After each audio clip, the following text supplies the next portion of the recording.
Well,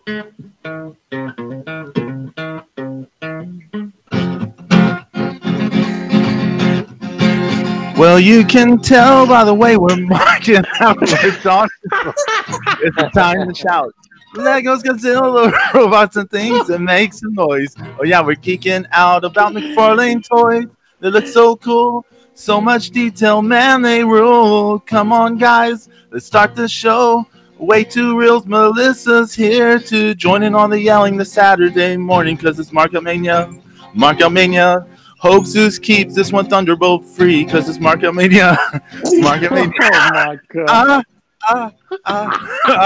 Markamania, Markamania, Markamania.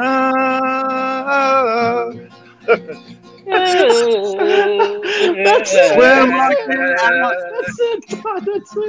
That's it. It's Saturday morning. It's time to mark out on Markout Mania. Oh my god, I'm done. I see the vocal range. Oh my god, I'm gonna walk around all day going, done. The show is done. It's been completed. Yeah, I can't do the. I wasn't gonna attempt the falsetto. Oh my god, that's it. You get that? Yeah, I wasn't gonna try. That's it. I'm gonna walk around doing that all day long. Hey Jim. Hey Jimmy, how you doing? I'm okay. Oh my god. Hey, good welcome job, everyone. Welcome everyone to the Mark Out Mania. We got a special guest with us from the Way Too Real podcast. We have Melissa. Greetings, Earthlings. Thank you for having me. If you're worried about my qualifications on toys, all you need to know is that I was born in the year of our Dark Lord Darth Vader. So I have been collecting very early. Very nice, Lego Queen. Very nice. The year of our Dark Lord. The year of our Dark Lord. You are the Sith Queen now?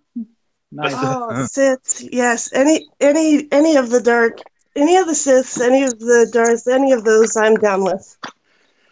Before we get into our toys and everything, I just have an announcement to make. Okay. Hey, Zeus, who's the IWGP Heavyweight Champion, please? Oh, shit. And you. And get him. Don't worry, Zeus. I won't bust your balls. It's all good. Okada, baby. Hey, I told you. Okada. now, a great match. Here's the great thing. Best thing about that match. Yeah, what's up? Is that, well, not the best thing about the match because the ending was the best part. But they protected Blade Runner. Yes, they did. Okada did not have to kick out a Blade Runner. He got hit with it, but I agree. Jay White didn't make the cover, so that was great. So that he protected his finisher is protected, and it's only a matter of time before the Rainmaker is playing in his golden showers and crying in his beer. Wait, what? That's right. I'll tell you this. You heard me. I'll tell you this though. Playing his golden showers. You hear Zeus? Already starting. What the hell? Already starting shit. What the hell? Hey, I'll tell you this much. When the little golden flakes of streamers come down. Oh my god. Hey, I'll tell you this. Pedro, you're dirty. I know. That Gordon, the MSG crowd, Okada was extremely over in MSG. Very. Oh, very much so. I loved it. The ending was great. I mean, he just kept piling it on. Yeah. And I only saw 3 matches from this show so far. It was good. Or fucking Bandito, Dragon Lee, and Ishimori was great. I haven't seen that one. It was yet. too short though. Oh shit. Well, I mean, there was a lot of matches on it. See, that show could have been a New Japan card, and it would have been even better. Well, it's so nice that Ring of Honor did us proud. Yeah. They totally fucked that up. I didn't want to get into the whole Enzo and Cass. I want to smack the shit out of Enzo and paintbrush Cass. Little pieces of shit. And you know who else sucks big balls? Fucking Gumby. He should never be seen on my TV ever again. Did you see his post-match comments? He sounds like a little biatch. Oh my God. My skin. I'm the British heavyweight champion. Look at my skin. It's glowing. I'm not sweating. It's glowing. Oh, somebody should have pissed on his fucking neck. Whoa, Get the what? hell out of here. What is with y'all in the these golden shower things? Gumby fucking blows. Okay, I'm sorry. My bad. What Hi, the Melissa. hell? How you doing today? Hey, at least I didn't drop the first F-bomb. I'm happy about that. I apologize to Melissa, to all good-hearted people having to hear all this yellow stream talk. Eat one, Pedro. You're the one that's taking it in a bad direction, Pedro. You're perfect. I grew up with 3 brothers, so I'm pretty desensitized to everything as far as the world goes. Hey, listen.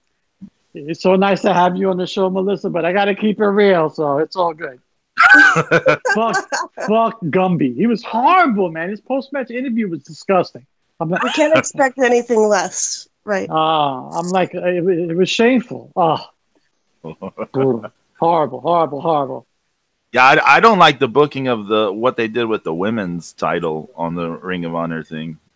I didn't like that at all. There was a few questionable booking decisions. I was like, but and there's some questionable ring gear decisions certain people make. So let me just say this: I'm not going to call out anybody, but look, if you have a certain body type, you should wear gear that's more suited to your body type. Okay, all right.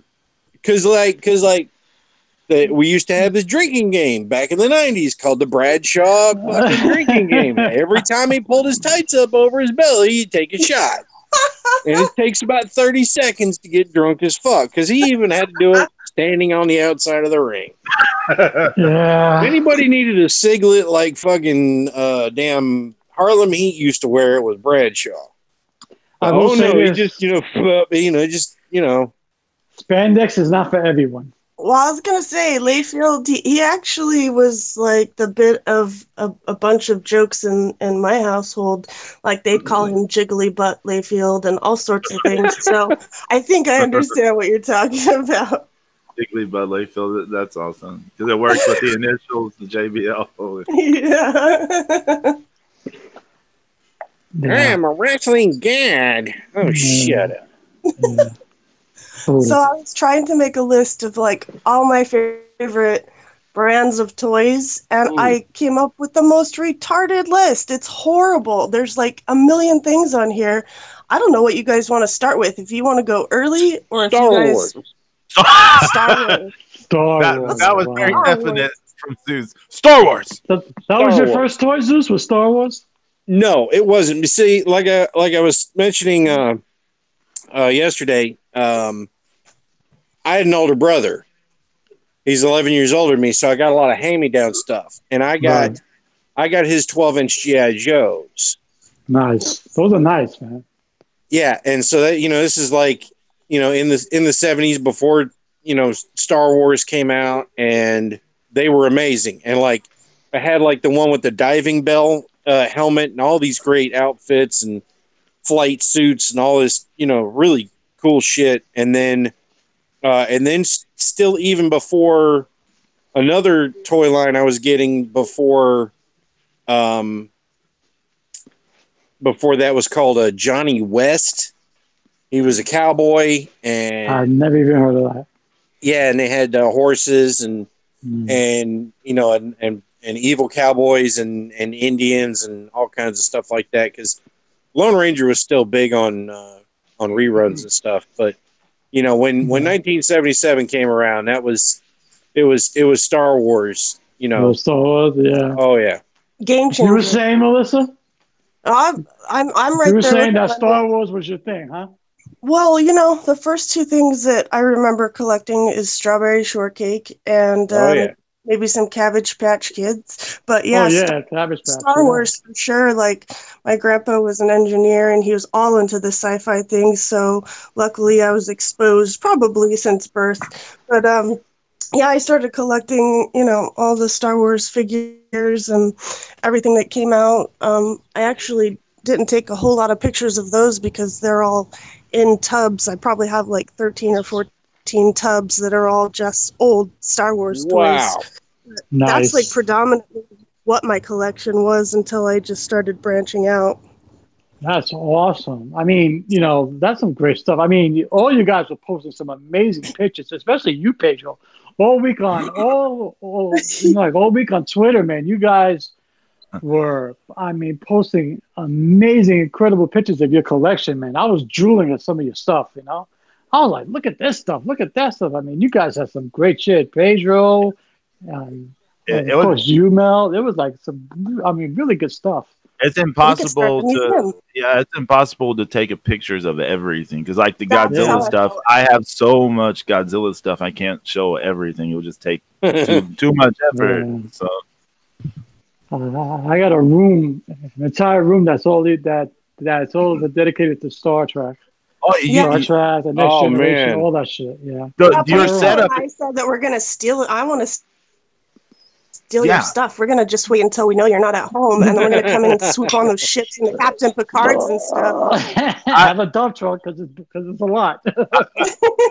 I'm just so impressed with the way you had it set up with the glass case and everything. It just looks so nice. I was like, I just want to like see it. Like I'm in the middle of redesigning that whole room, so it's gonna really, really pop. I'm gonna go all new cases and everything, So You know what it reminds me of, James? Robin? Is that is the Star Trek Next Generation, the 3D chess game? Oh yeah. Because it's like those different glass plates and everything, and it's like everything was, you had all that stuff lit up, and it looks really good. Cool, thanks, man. Yeah, I'm a Trekkie, and I love the Next Generation. I have every single Star Trek show in its incarnation on every available media possible: VHS, Betamax. I have it on Laserdisc, DVD, Blu-ray, and Ultra 4K. I just love it. I'm a savage. I'm an idiot, but it's all good. How hot is that? That's awesome. Yeah, I have all kinds of figures. I have all kinds of. I even have ships all over from the new Star Trek Discovery show. I have all kinds of stuff like that. I'm a slob. It's all good though. So, do you have is this like your just a room that's just dedicated for Star Wars or Star Trek? It's just an entire room. I have a whole bunch of Star Trek stuff on one side, and then like all my movies and DVDs and Blu-rays on another. I don't know how you guys feel about the Orville that Seth MacFarlane just kind of in their second season, but just in their most recent episode, Deanna Troi made an appearance, and I thought that was pretty cool. I used to have the biggest crush. I used to have the biggest crush on Constance Troi. Everybody did. I don't like Seth MacFarlane. Wow. I don't like Family Guy. I don't like Cleveland Show. It's all regurgitated 70s garbage. And the only thing that he does well is the accents and Peter Griffin and whatnot.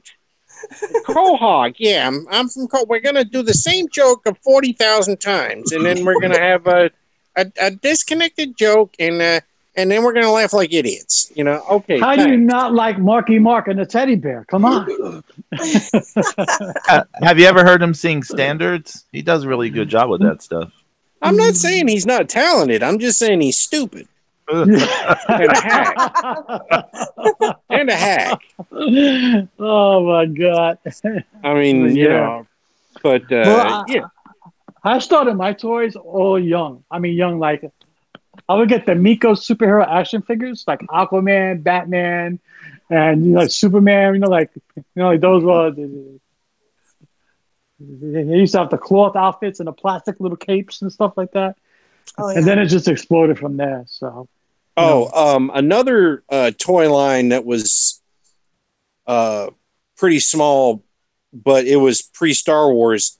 They were called Adventure People, and like they had the most mundane nothing. Like there was like literally two figures were these two guys that were like construction workers. They had yellow hard hats. You know, they were barely posable. And then, you know, they came with like a ladder scaffold thing. You know, just these cool. you know basic so basic and no name. Well, you know, I had to be like 5 or 6 when I had those, and then one day it was like a Saturday morning. I got up to go watch TV and eat cold pizza, and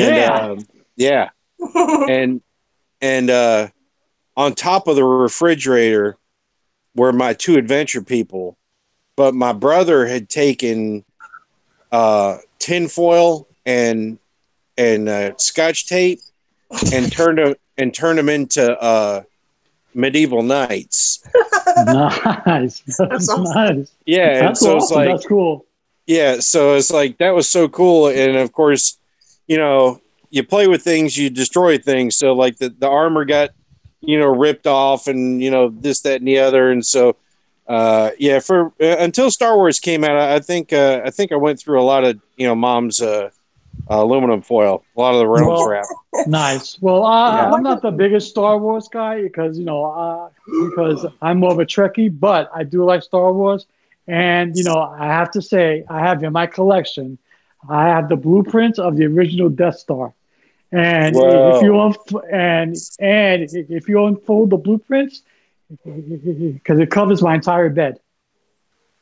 It is the blueprints in grave detail, like grave detail. So I have a question because I also have the same thing that you have as far as blueprints. Oh, you do? Awesome. Yeah. Did you get it out of that three book Star Wars?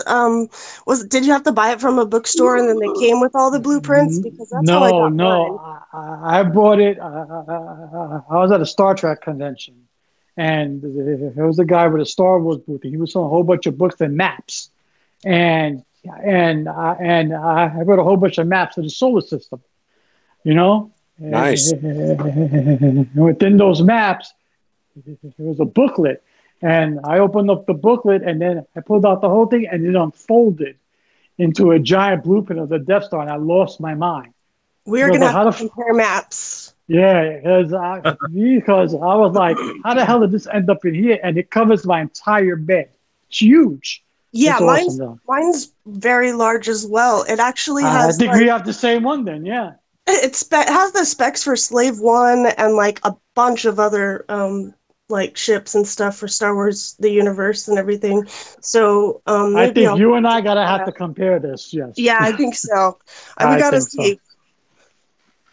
I don't know. For me, like younger, I kind of started out as a girl with like the Muppets and Fraggle Rock, so I carried around those toys like literally down Fraggle Rock. Where the hell is Neef? Speaking of Fraggle Rock, he says he lives in Fraggle Rock. Yeah, that's right. Yeah, he does. Yeah, we need an appearance by Meef now. Where is the Meester?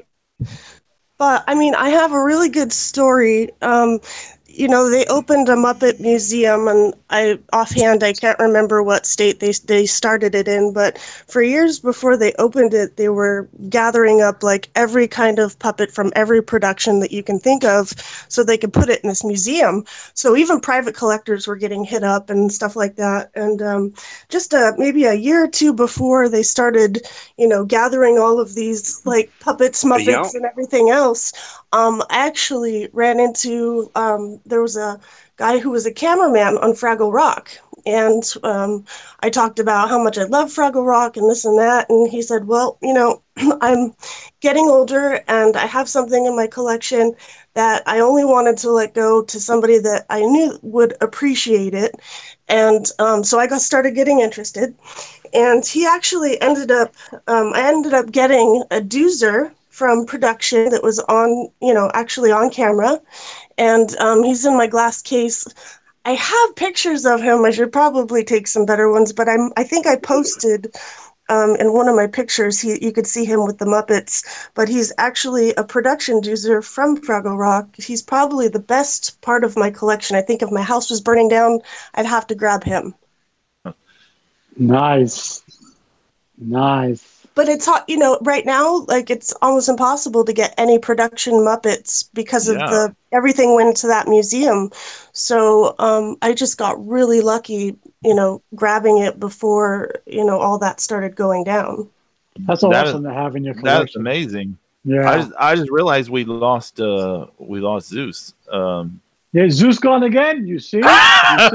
His new gimmick. He could no. He couldn't take the fact that Okada won the IWGP Championship and all that shit he was talking. Now backed up in his face. You see?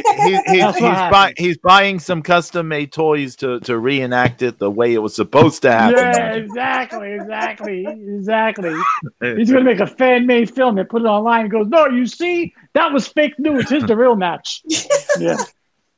So as far as like toys and as far as like good companies for toys, I don't know about you guys, but like Entertainment Earth and Sideshow Collectibles, NECA, McFarlane, Reaction Figures actually have been getting popular. Yeah. I love McFarlane. The Funko, I don't get down on the Pops so much, only the ones I really like, but the Mystery Minis I think are amazing. Like Cult Classics, Vinyl Idols. There's just so much. The God of Thunder has returned. The God of Thunder is back. Are you finished crying about Okada now? Are you going to join us in the show now? Okay. Listen here, Dickie James. You're coming to WrestleGate this year. Okay? Yes, I am. Oh baby. shit, that's right. Yes, I am. He might hit you with the Sling Blade's finisher or whatever. I'm gonna get my ass kicked the minute I stepped off the plane, but it's okay. Or what? Wait, it's the Switchblade, right? I'm not Sling Blade. No, it's the Blade Runner. Man, I always get this all mixed up. He is the Switchblade. Okay, he's the Switchblade. You will all breathe with the Switchblade. And Sling Blade is Tanahashi's signature, one of his moves, and is also the guy who likes potatoes. Yeah, some taters. And... I'm gonna come off the plane. There's gonna be some big guy fucking cutting a promo on me as soon as I walk out. Right? I'm gonna jump you as soon as the opens. Nice, good job, buddy. And good the job. Get it over with, and then we'll go have beers. But Zeus, the headline's gonna be like a local man attacks a heart patient or something like that. We need to see how this plays out. You guys have to have like cameras attached to your heads or something. Yeah, I know. GoPros. Everyone has GoPros. GoPros. How many FAA regulations did we break? Yeah. You can't do that. Fuck it. Watch this. Yeah,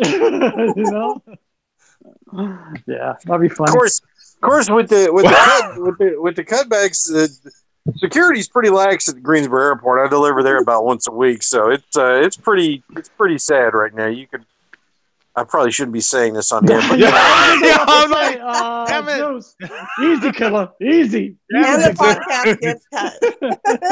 That's right. Our feed gets cut by the one person who's working TSA. Yeah. I was like, because I remember your ass. Let's get back on track here. Melissa, you were saying about companies that are good for toys and.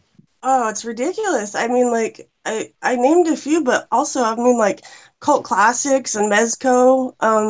There's so much out there, and it's hard, like, as a collector, you get interested in something or another, and you get on a line of toys, and then they come out with something else. So it's definitely, I don't know, like, toys now, we had a limited pick back in the day, like, everybody liked the same stuff. Yeah. And now it just exploded. I mean, it's everywhere. I mean, the toys you can get at a freaking Walgreens are like kick ass. It's like, they have a 6 foot section that's better than any fucking, just about any place that, before the toy explosion in the 80s that, that you could ever hope for. It's like, mini pops and WWE. Yeah, but Zeus, you know what's dangerous now, though? See, as adults, all of us can go back and we can buy these toys. And that's what's so dangerous. Okay. Yeah. That's dangerous. That's because I had to all stop those myself pops. from buying the 1979 18-inch Alien figure. I had to Yeah, physically pull my hand the, away from the fucking computer. But all those pops, all those pop figures, they pull on your nostalgia. Yeah. Yep. Yeah. Absolutely. Oh yeah, And, the Funko Pops are dangerous. I've bought Stephanie a bunch of those. Like those things are dangerous. I don't want to let this. I don't want to let this two guy out of hand. Actually, without giving a shout out to one of the most old school toys, and it is completely forgotten these days. Matchbox cars. Oh yeah. I almost took pictures of my old cars, James. I had it out, but it was getting late. Those last are night. awesome, Pedro. That's so cool, Pedro. It's a forgotten art because I used to collect all the Matchbox cars, all of them. I even got the Batmobile, all that shit. Awesome. Stuff, in Germany, it's Rentenbach. Yeah, and it that actually became a construction company, like an international construction company. Mm-hmm. And after Hot Wheels took everything over, because Matchbox went by the wayside, but it was some weird thing where the company like still existed. It's like, it's like how like CCM stands for Canadian Cycle and Motor, but they make hockey uniforms, hockey jerseys. Yeah, mm-hmm. Yeah, it's like Did y'all ever play with Tonka trucks? Yeah, yes. Come on, man. Tonka trucks? Hell yeah. Yeah, they were always great for, some kid always ended up dropping one on his foot and busting a toenail or something. It's like, yeah, it's always something stupid. Yeah, it was always something stupid with those. I'm going to say, speaking of that, like for me, obviously metal Matchbox cars wasn't really my thing. I think they're coming out with some great ones, and I will pick up the ones that I like, especially the Batman Ghostbusters series and stuff. But I used to get metal Matchboxers like hucked at my head from my brothers, so I'm not too. Ooh, I said the F word. Sorry. You can say any curse word you want. Apologize for saying any F words here at Markout Mania. It's not only okay to do so, but it's encouraged. Okay? That was my childhood rage coming out. There you go. Hey, all right. So here's also shout out to this really kick-ass channel called Toy Galaxy. Oh, and that's where I learned about how the goddamn shit-eating fucking GoBots killed off Mighty Orbots, the cartoon. Oh, Zeus. You see, I hated the GoBots. I hated the GoBots since day one. Like a lot of people, I liked the GoBots. They were cool, I did like the GoBots. No, they weren't. They were stupid. No, they were stupid, and they shot fucking chunks of Hubba Bubba bubble gum out of their fucking arms. They didn't have guns. I never had any that shot gum out of their arms. Oh, that was in the cartoon. That's all. The cartoon. Okay. Yeah, in the cartoon. Yeah, okay. It like the laser beam things that they were like. Okay. They looked like. I know what you're talking about. I gotta give a shout out. I have to give the shout out to By Lucha because Lucha broke out the Micronauts. That's old school right there. Yeah. That's old school. But so what had happened was the GoBots were coming out and they were already facing pressure from Transformers. Yeah. And then when Mighty Orbots came out, they developed that to be a cartoon series. They didn't make that series to sell toys. The GoBots cartoon was to sell the toys. Yeah. Okay, but right, and this state court in Minnesota upheld the decision that the Orbots were infringing on the GoBots, which is complete horseshit. What? I mean, the Orbots was a combiner. Here's the deal with that, Zeus. The company, I can't remember what's the company. Is it was it Bandai that leased the toy line that became GoBots here. They had another robot series. The title escapes me at the moment. The Diclones? No, they have another. They had a combining robot series. Okay, and Mighty Orbots rips off that design completely. They just changed the colors. So what they did was Bandai, since they had this working relationship, through the GoBots with what was the company? Tonka. So they were like, hey, take care of this. And so that's why they went after Mighty Orbots. But yeah, technically GoBots did not have that robot in their line, but they had that working relationship with the company that in Japan that did have the robot that was ripped off in Mighty Orbots.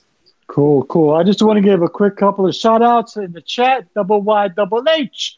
What's going on, huh? And Urban Heretic. What's up, man? What's going on? Quick shout out to those guys. Hi, guys. I can't see the chat, but hi. I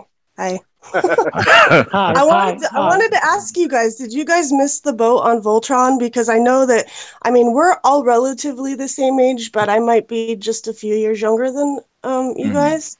So were you guys already at an age where Voltron sucked to you, or how did that play out for you guys? No, I was in high school when Voltron was where I'm at. Okay. I watched Voltron. I remember my brother getting a stand-up Voltron that went past our waist, and it was remote controlled at the time. Whoa. Yeah, and it was kind of blew my mind. That was one of the first remote control toys that was that big that I remember playing with, that I was really impressed with. But I didn't watch Voltron at the time. It was my brother's show. I had a cricket doll. Does anybody remember those creepy things? Yes. No. Okay. No. It was like a Teddy Ruxpin, but it was for girls, and it was named Cricket. I think I know what you're talking about. You could actually put in a cassette tape of even Ozzy Osbourne, and her mouth and her eyes would move to any cassette you put in there. That's a nice little hack. If anybody still has a Cricket doll, try that. It's entertaining. You sound like someone who would do that. Yeah. Good job. What's that supposed to mean? No, I'm just saying. Now there was two Voltrons. Yeah. There was the 5-line Voltron and the 15 vehicle Voltron. Yeah. I like Voltron, but I wasn't crazy about it. Yeah, but go ahead, Zeus. But and here's probably why, because kind of the idea is, the 5-line Voltron, which is the more popular one, is more of a magic based, knights and castles, and it's more of the Star Wars Voltron, whereas the 15 vehicle Voltron, they're like a defense force and space exploration, and they've got science teams, and it's very specialized and all that, and that was more of the Star Trek Voltron. So you would actually probably like that one more, because it was very different. It was very 15 different. vehicle, 35 vehicle. I got lost after 5. Okay, I'm like, come on, stop. It's kind of like with Robotech in a way. They took different shows and they tried to make continuity out of 2 different shows. And Robotech, they took 3 different shows in that thing and try to make them all connect. But well, back in the day, a lot of our toys were based off of cartoons, and now we're lucky enough to have, not just cartoons, but horror movies and TV shows, and literally everything you can think of. So back then, it was kind of almost based on, what we saw on TV. Yeah. Yeah. There's just, so little, that we actually got back then. And, Star Wars figures were great, but, they didn't have any posability to them, and then in 83, when, when G.I. Joe came out, they had all that posability. It's like, oh man, this is fucking awesome. And they were only like, $2-3, and, it's like, But when that rubber band broke. Hey, listen. Hey, listen. I had the $6 Million Man, and I had Oscar Goldman and Jamie Summers action figure. I love the way they pose and the way you look into the little eyes and all that shit. Those guys were really poseable and, you know, like had all kind of usable features on it. And, you know, I don't really see that anymore, you know? You know, one thing I used to like. Stuff. Go ahead. Oh, I was just gonna say one thing I used to like about my sister's Barbie dolls is the knees and the whatever you could bend and you'd hear that little click. Yeah. And since it was covered by the skin, you couldn't see it. Like, I do have a Barbie and Ken Star Trek set, so that's pretty cool, you know? You know what? You have that. I have the Barbie and Ken X-Files Barbies too. So look at that. Look at that. All kinds of sci-fi Barbie and Ken going on over here. It's weird. But I'm going to shout out to the old school Barbie Dreamhouse and Corvette. That's where it was at. Yeah. My next door neighbors were my age. And they had a lot of Barbies. And what was funny J-Bone, what's going on, brother? Is literally it was just like Toy Story. The Barbies were more into my hand-me-down G.I. Joes than Ken. You know? Seriously. I'll tell you, a little funny secret. My Barbies, because back then you didn't see a lot of like redheaded people on TV portrayed in a positive light because apparently we don't have souls. I only bought redheaded Barbies, and if I didn't see a redheaded Barbie, I wouldn't get it. So my Barbie house had all redheaded Barbies in it. I think I have one blonde Barbie, and she was the maid. So, like, my Barbies all had to have red hair. That was like my criteria. Hocus pocus. My neighbors had they had the what was it? Amigo Star Trek Amigo figures. Yeah. I have a whole bunch of those. Yeah, they had those too. Amigo also did like superheroes and stuff, didn't they? I had all the Amigos. I had all that shit. I had all that shit packed away, man. I literally don't have enough room to like exhibit all of my stuff. But I'm gonna redo all my shit and that new app that I just discovered. What is it called? Insta something. Instagram. He was peer pressured. I was peer pressured. You young whippersnappers got me into that, and now I'm gonna Instagram the shit out of it after it's all done. You really need to do this Instagram thing, James? Yeah, I know. I think it's gonna be as big as MySpace, just like Zeus says. No. You know what? It's just a place where, like, if you don't necessarily want to say anything, you could post a picture of whatever toy you love and leave it at that. That's what I like, is that I could probably do endless posts with the toys and material that I have. Yeah. Never do something twice. So for Instagram, it's all about the pictures. I just like, actually doing the pictures. That's what's so great about the Mark on Mania podcast. I mean, I feel it's because it just resurrects all that great stuff from the past, that good feeling. I mean, all because of Zeus and Pedro and YYHH, I'm actually starting to draw again. And, because of these guys, I'm digging into my crates. I'm getting my comics out. I'm playing with my toys. I'm posing my ships. I'm going to have death matches like by Lucha with all my action figures. I'm going to start doing crazy shit. And I'm going to talk Pedro. And you know what? I'm going to talk Pedro into making a sci-fi shark movie. Yeah.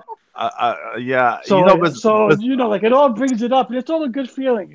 It's all great stuff. So I thank the podcast for that one. Yeah. Besides those two sharks I showed, I think I also have this one shark where you pull a string and it kind of like it goes up, like eating up the string. Oh, that's amazing! But like, but the problem is like one of my nephews or whatever, when they were younger, like has kind of broken it, so now it doesn't work. Heartbreaking. How about board games? And you guys were into board games? Oh my god! Some of them, yeah. And I don't know if we talked about it on the Shark special podcast edition. But I don't know if you heard, Melissa. I had the Jaws game. Yeah. When I was a kid, and it was a it was a plastic jaw shark, and it was like it had its like the tail down and the pectoral fins where the shark looked like he's kind of coming up out of the water. No and he way. had this and he had this mouth and rubber bands in the mouth, and you had to fish these different treasure things out of his mouth. And if you did it too hard or too fast, or just didn't do it right, it would snap shut on your hook. I remember that game. That's awesome. That's an awesome game. That's old school right there. I'm gonna have to look that up. I mean, that's kind of like it's cool, man. That's an awesome game. Hardcore awesome version game. of like Hungry Hippos. Yeah, exactly. Hungry Hippos.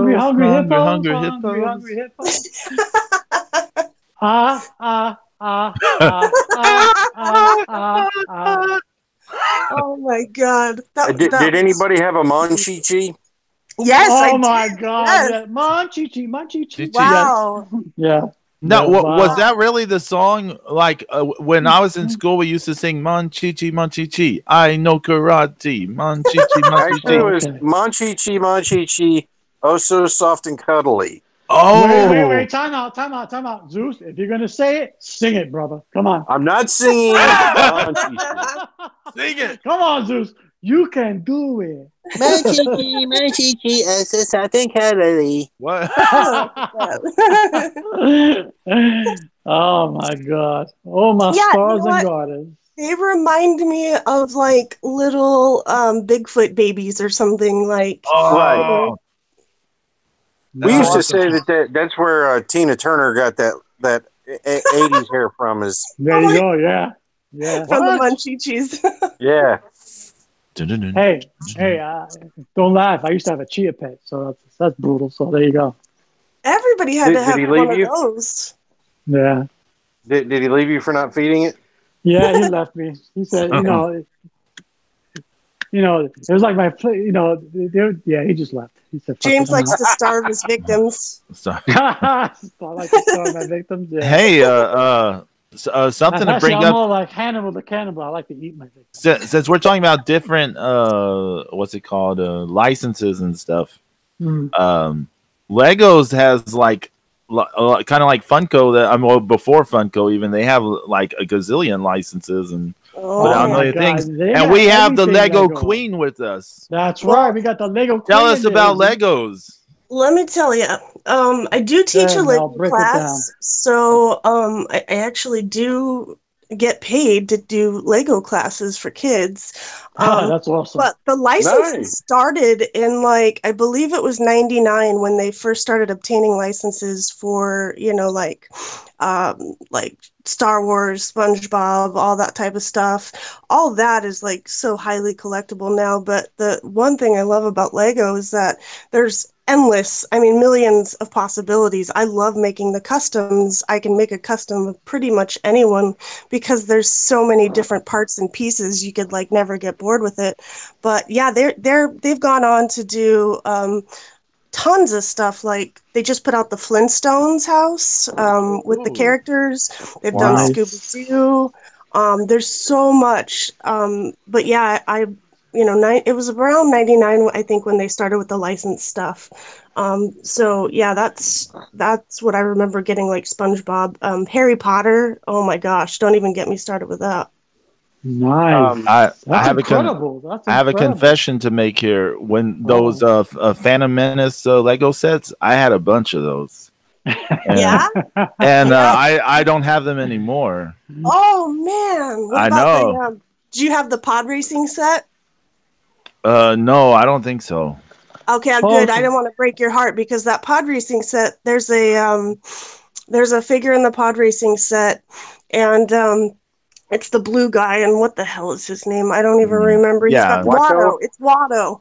The blue guy. The blue Hey, what are you gonna do? Yeah, yes, Watto. Yeah. And his figure alone for just that little set, you could buy the set for maybe $20-$30 if you go to the right comic shop or whatever, but that figure alone, if you go to eBay, is $80 by himself. Wow. So Yeah, I mean, these things can get real expensive. I have some Pirates of the Caribbean ones, like Davy Jones, like he's worth like 60 to 80 bucks. And it's crazy to see like people will pay that much money, especially for like the Comic-Con releases. Those go for hundreds of dollars, and it's one tiny expensive. plastic, figure.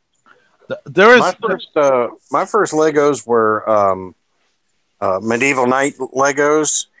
Oh yeah. And then when the space Legos came out, Yes. oh man, I was all about space Legos. Oh, I still have the That's aliens nice. in the tubes for the Lego, the space series. The underwater sets are pretty amazing too, and they're very hard to find. I got a Star Trek phaser Lego. Really? Yeah. If you guys have like swap meets around you and stuff, that is absolutely the best place to find Legos, especially old ones. And sometimes people do know what they have, sometimes they don't. So you can sometimes get lucky with some older stuff there. That's cool. Yeah. There was a set I had. There was a knight with a dragon, and there was a witch with a dragon, and or something like that. There was a black dragon, and there was a green dragon. Oh yeah. And I used to put Darth Maul, like the Lego Darth Maul, on the black dragon, and I used to put Lego Qui-Gon on the green dragon. Yeah, seriously. It's like in my room, like just as a display or whatever. Yeah, your Games of Thrones reenactment. Okay, you go. Yeah. I have my Jack Nicholson Joker perched on a Tauntaun Lego from Star Wars. So I do that all the time, like mashups. It's endless. I did like your Herman Munster. Harley. Yeah, that was very cool. Yeah. I was digging that. I can't lie. I was marking out a little over that. Well, that came about because I've got some glass cases kind of like yours that you put your ships in. I just put like loose figures and stuff in. Mm-hmm. And I sat them next to each other, and they actually kind of just fell together. And I was like, oh, that'd be a really great picture. So I pulled them out, took the picture, and it is still one of my favorites. Herman Munster was amazing, and I don't have his wife, so he's just gonna have to shack up with Harley in my case. Kind of hot. It's the post-apocalypse, but for toys. Yeah. Right? Yeah. Like, no Lily Munster, fuck the Joker. I'm with the crazy bitch. There it is. That Harley, she's actually a Sideshow collectible. I love Sideshow collectibles. Are awesome. Yeah, they are pricey, but they're so articulate, and they come with a bunch of accessories, so you can change out like heads, hands, all that sort of stuff. I have a Sideshow alien, and it's very pricey, but it's I mean, the detail, it's stunning. Right. I have that. I have that in a box put away. I don't fuck around with that. Yeah, I was gonna say usually Sideshows don't get opened. No. Yeah, I was gonna say she got opened. I do have like kids, and every once in a while I will cave to their whim. I had a Freddie Mercury, an 18-inch Freddie Mercury in the package. I probably bought it in like 2003 maybe. And my oldest son, who's now 18, when he was like 6 or 7, he was so down with Queen, he would beg me every day to open that box. And I never want to open my boxes. I finally break down and let him do it. And, now when you look up that figure on eBay, it's heartbreaking. I can't even do it. I can't even do it. Oh, man. He played the shit out of that thing, and if you flick the back, it like has different songs that he sings, and he has a microphone, so he got some good use out of it. But yeah, definitely, once they're open, they have to go in a case. I'm not one that likes to open my figures. I've got to keep them carded if possible. Yeah, I hear you. That's the one figure I don't open. Is my Sideshow alien. I've never opened it, not once. A local comic book store owner, he's a prick. But FYI. early on, in his opening his business, this guy came to him and told him he had like a 53-foot trailer of unopened Star Wars figures. Oh my God! Still in box, still in sealed cases. What? Yes. Oh my God! I would have been like, "I'll give you extra. Here's a check. Just give me."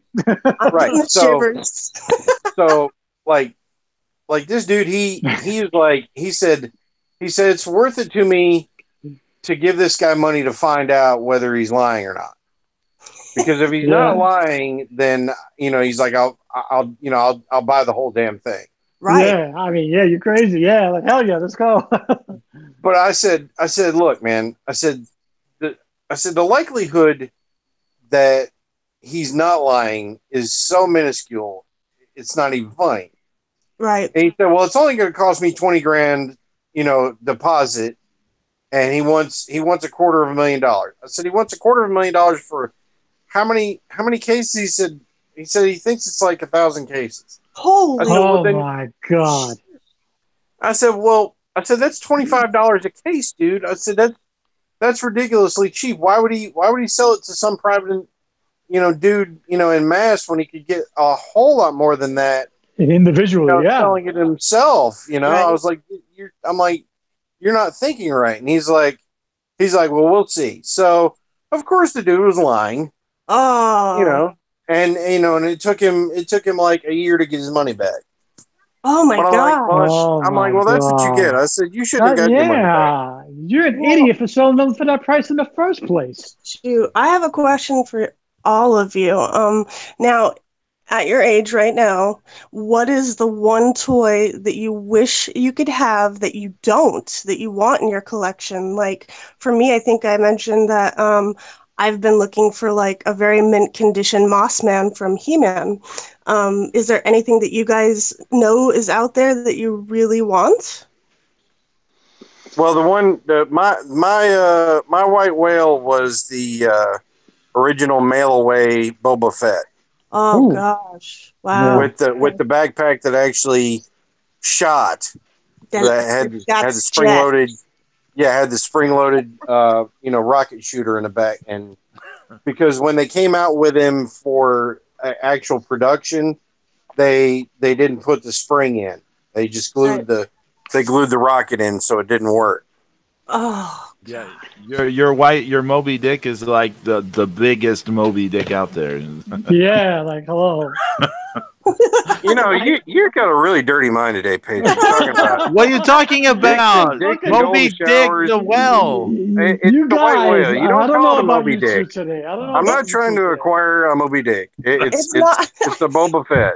It's not impossible. I'll say it's not impossible because I was looking for a Puppet Master Blade for like 8 years, and I finally found the one I was looking for, and I never really thought I would. So I say it's out there. It's out there. Well, actually, I actually saw this at a show once about 10 years ago, and I've never seen it since, and I kicked myself repeatedly for not picking it up. It's a 4-foot, handmade, handcrafted, detailed Castle Grayskull. Oh, what? And the door opened, and it had torches that you can actually light. It was like ridiculously. I mean, the guy was asking a lot of money, but I fell in love with it. And I said, you know what? I'm going to come back. I'm going to find this guy. I took his information and everything. I lost his information. I never seen him or the castle ever again. And that's the one I wish I would have brought. Huh? What happened? Was it like a model? Like a model version of Castle Grayskull? Yeah, it was a working model, yes. Oh my gosh. Wow. It was 4 foot high and about 2 feet wide. Wow. And I was gonna jump on it, man. I was like fighting people back. I was like, mine, and I didn't do it like a fucking spaz, and I regretted it ever since. Yeah, because I would have put that in a room all by itself, all surrounded with He-Man action figures. I fucked that up. That would have been like a main shrine. I loved He-Man. I loved He-Man the cartoon. But I never bought any He-Man action figures. Wow. No, I had some a few, yeah. See, I'm a girl, and I even had some He-Man action figures. I didn't get any He-Man figures. They got me that tiger one. I put a picture of that tiger man. Yeah. Cringer. No, it has the body of a He-Man. It's like it's got the same. It's like a bootleg. It's like it got his body, but its head is a tiger's head. I posted it in one of my threads last night. Oh, I gotta go back. I had the old school. Castle Grayskull from Toys R Us. It was cool. It was fun. I had all the dolls. I had He-Man. I had She-Ra. I had Man-at-Arms. I had Skeletor. I had all that shit. It Those was cool. It was castles are fun. reemerging. Like I've seen a lot of those Castle Grayskulls actually reemerging at like swap meets and stuff. People are starting to part with them, and I've seen some in pretty good condition. Yeah. Now, I mean, even though like I'm like about 8-9 years older than my Muay Thai instructor Chris Clodfelter, but he is a huge He-Man fan, and he has a ton of figures, and he plays with them with his 2 daughters, and it's so funny. He posts a lot of stuff on his Instagram. It's at ThaiBoxer1, and he loves them. He's got a Castle Grayskull. He's got a ton of figures, and it's awesome to see it. You know that it's still, you know, that He-Man lives in 2019, and a grown man and his two young daughters. That's hot though. That's hot. Yeah. That's hot. That's awesome, man. That's awesome. As far as the toy I wish I had, it's actually one I wish I could have again. Okay. But when I was a kid, I think I mentioned this on the Godzilla episode, before I have memory, I was crazy about Godzilla. And I had this, they had gotten me this, the Shogun Warriors Godzilla. So my earliest memories, I already had this toy, and I was already in love with this toy. And then one time I took it, we used to go to the beach a lot, you know, and we went to the beach. I took it with me to the beach, and when we came back, it was like full of all this like sand that had turned black and stuff, and they made me throw it away. So but yeah, the Shogun Warriors Godzilla is like the one I would love to have back. Actually, speaking of Godzilla, you, Pedro, and the Kaiju Queen Heather have the most incredible Godzilla collection. You guys are fucking nuts. I love it, man. I love it. You know, here's another thing we can get into before we go on the end is about regrets. Toy regrets. When in the late 90s, mid to late 90s and early 2000s, I used to go to these stores in Houston, like Planet Anime, Third Planet, Bedrock Comics. I don't think Planet Anime exists anymore in Houston, but they used like Forbidden Planet in New York. Yeah, they used to have these. They used to have like the really cool like toys, like the Godzilla toys from Japan that would be all sorts of crazy colors and stuff. And I was at that time I was just into the Bandai soft vinyl figures because they look so much like, you know, the movies, the movie costumes. So I would get the big ones and stuff. So I would never get those toys, but those later I came to appreciate those toys more. And of course you can't get those toys now because those toys were very limited edition anyways, like back in the day. So you can't get those anymore. I was going to say toy regrets for me is very hard because, you know, I'm in San Diego. I'm a San Diego native. So I've been going to Comic-Con for like the last 17, 18 years or whatever. And every single year they come out with exclusives and limited editions. And there's way more than you can ever buy and discover. Like I have to make a map of where I want to go and what I want to get when I get there. Sure. Just because, you know, lines and limited availability. So over the years, there's been so many amazing things that like now are just, I mean, untouchable as far as price goes because, you know, like maybe 1,000 were made or maybe like, you know, 500 were made. So, I mean, I think I started getting wise to that around maybe 2004, 2005. And then I started looking to see what was actually going to be very limited edition. I started picking stuff up that I liked based off of that. So pre-2004, 2003, whatever, I shopped a little differently, and there was a lot of stuff going around then. So that's probably my only regret. Wow. Yeah, I can imagine the stuff they have.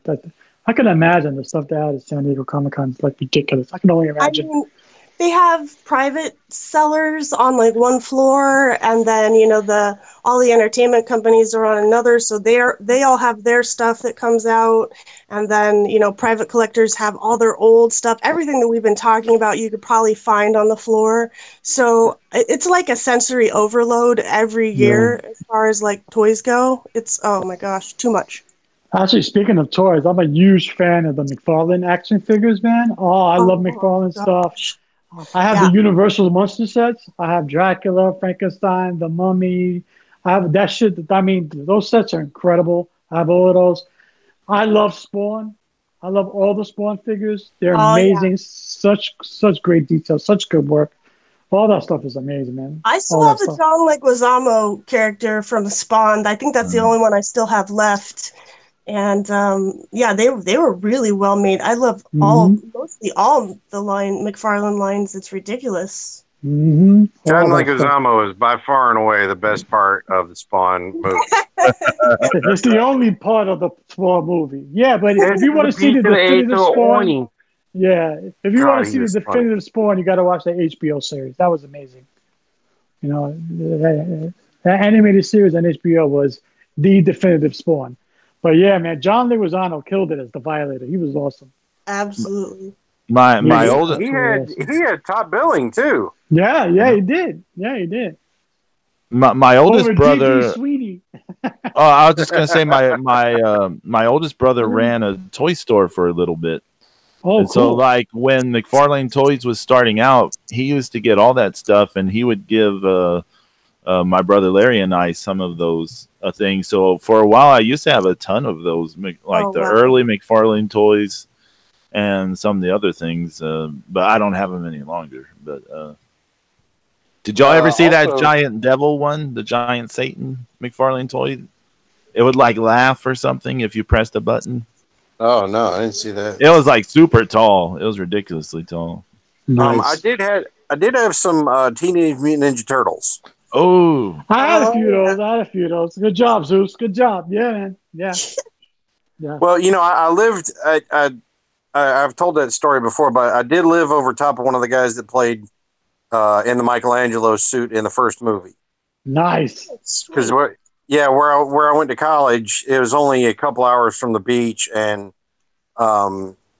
they filmed Teenage Mutant Ninja Turtles in North Carolina for the most part. So they, there was guys that were local from there, but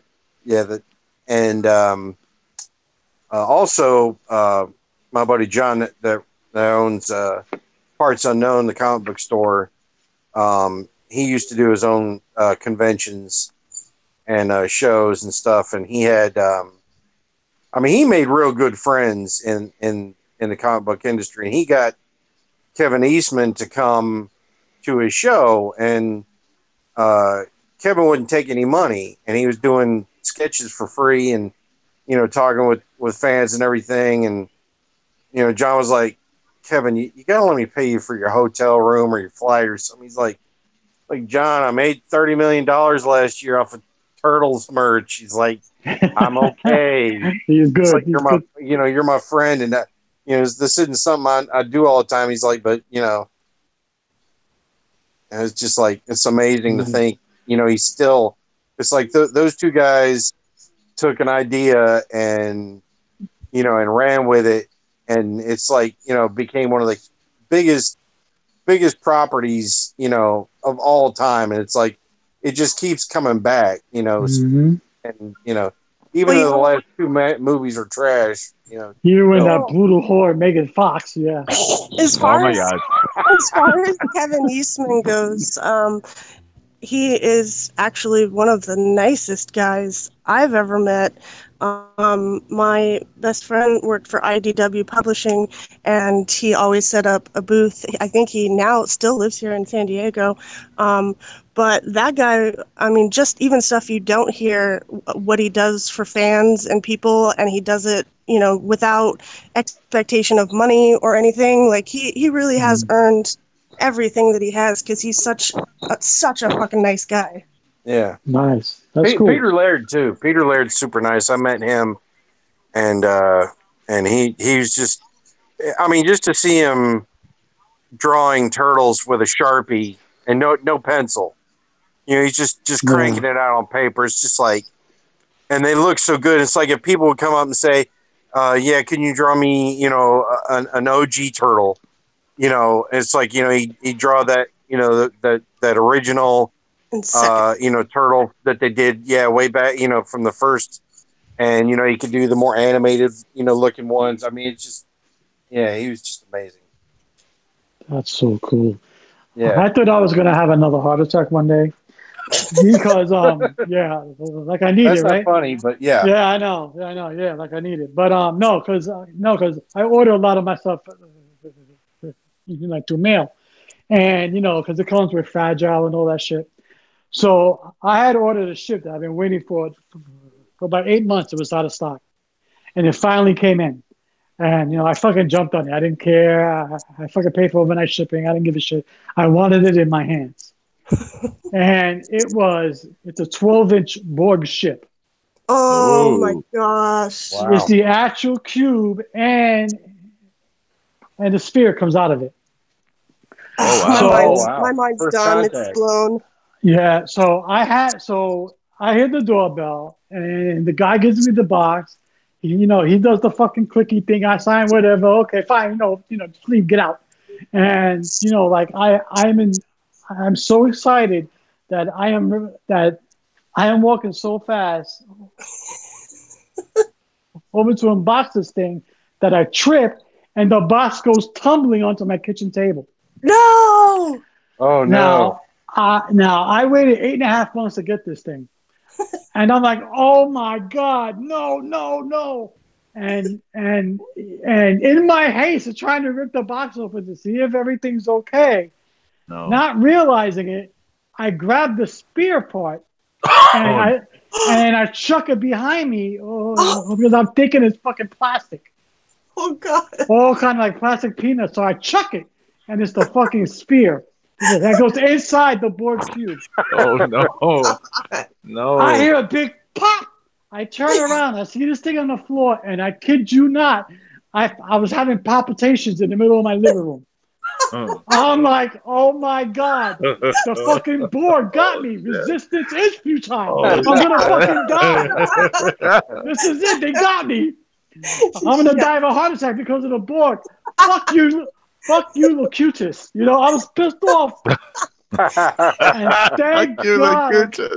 Oh my gosh! And thank God I picked up the spear and it was intact. I would have just killed myself. I lost it. I literally almost died in my living room that day. I was like, I grabbed my chest. I had all kinds of convulsions and shit. I waited almost 9 months for that piece. I just might have done that too. So I paid $200 just to get that fucker shipped overnight. Wow! From England. Wow! I don't give a shit. I wanted it. Hey, and I almost broke the thing. Here's the thing. What's the most expensive toy you have? Like that you paid for? The most you paid for a toy?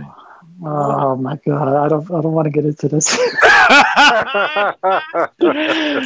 Okay. Is that an off-the-air discussion? Yeah. That's a James is getting robbed discussion. Oh, okay, yeah. Never disclose your location.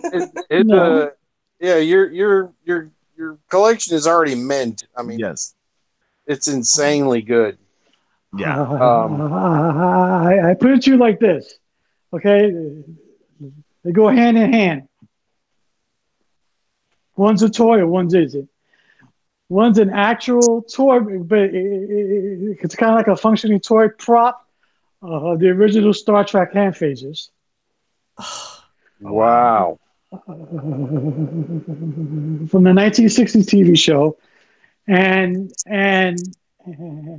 the other one is I have an actual uniform top. I have Worf's uniform. Oh wow. Wow. I wanted a freaking Picard. I have the top of Worf's uniform. You wanted what? Up at a con. Yeah. I always wanted one of those Picard leather jackets. Yeah, those are so cool, man. I want the flute.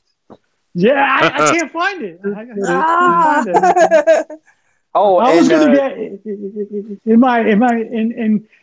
in my most irrational state of mind, I was going to actually get a transporter pad that you actually stand on and the fucker lights up.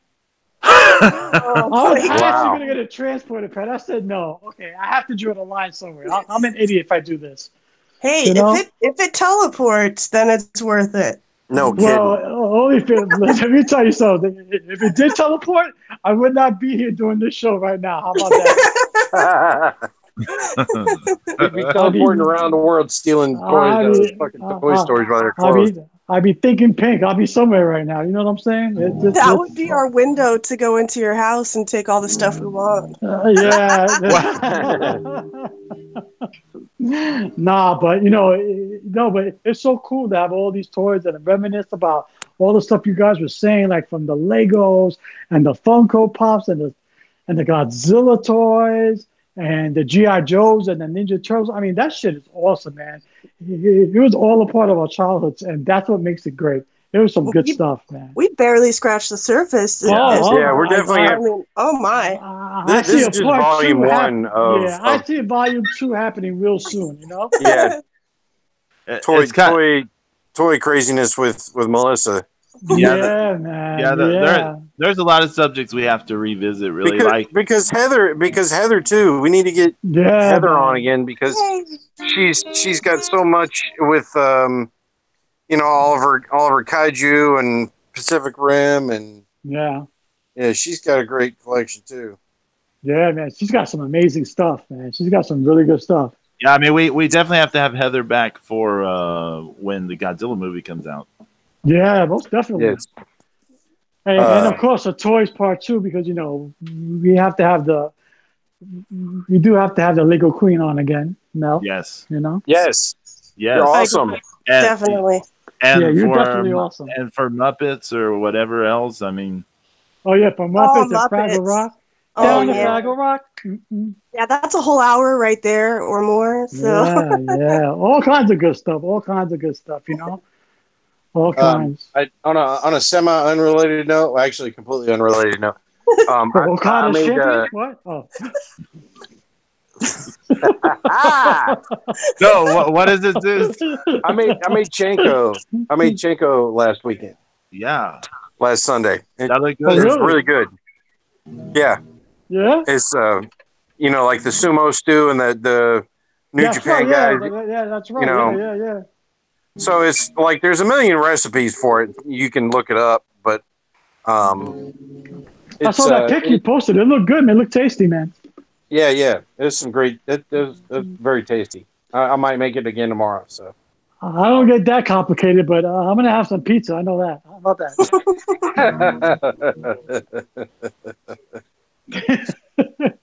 Yeah, you can cut it with a switchblade too, you jackass. Oh my God! Here we go, you saucy bastard! Look at you. I want to thank everyone who stopped by the chat room today. Yeah, thanks Double Y, Double H, Urban Heretic, and J-Bone was in the house. What's up, brother? Thanks for stopping by, saying what's up. Big thank you to Melissa for joining the show today. Yes, thank you, Lego Queen. Thank you, Melissa. You're always welcome on the show. Yes, Melissa, and you are awesome. You are awesome. Thank you for that intro. That was certainly surprising. I understand why you wouldn't tell me what it was now. Okay, let's not ruin it. Magamania. I'm gonna go get my bell-bottom white suit out the closet. There we go. Disco stew. Yeah, Disco Jimmy. Well, yeah, go for it. No, you crazy? Well, you can tell by the way you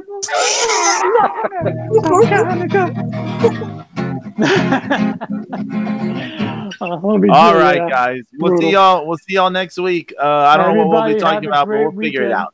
Yeah, who knows? Probably bell-bottom jeans next. Who knows? No, I have no experience with bell-bottom jeans, so that would be a bad topic for me. But we'll see y'all next time. Thanks for listening. Have a good weekend. Adios.